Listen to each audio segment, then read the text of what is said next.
طبعا واحنا في رحلتنا للصعيد احنا داخلين ان شاء الله على سوهاج.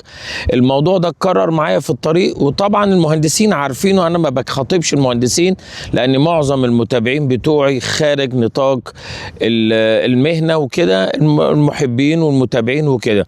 طبعا هم بيمشوا على الطريق وبيشوفوا الحاجات دي لكن ما بتلفتش نظرهم. انا بقى عايز اقول لهم ان مهندس الطرق الشاطر، وانا يعني بدعمه وبشكره لانه هو ده ذكاء وتواجد المهندس في الموقع، مهندس طرق شاطر.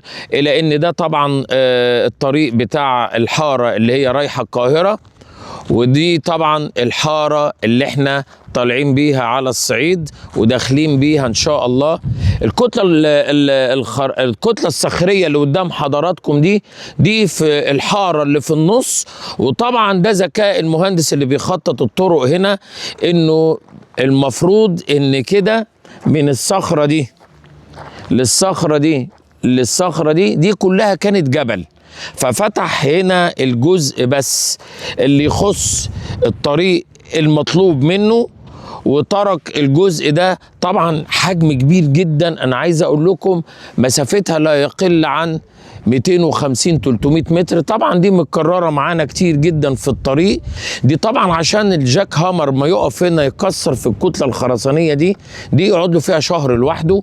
دي متكرره كتير معانا. دي طبعا توفير، وده تواجد المهندس بيبقى توفير لأي حد، وده الغرض كمعلومة والغرض من تواجد المهندس. تحياتي ليكم، شكرا.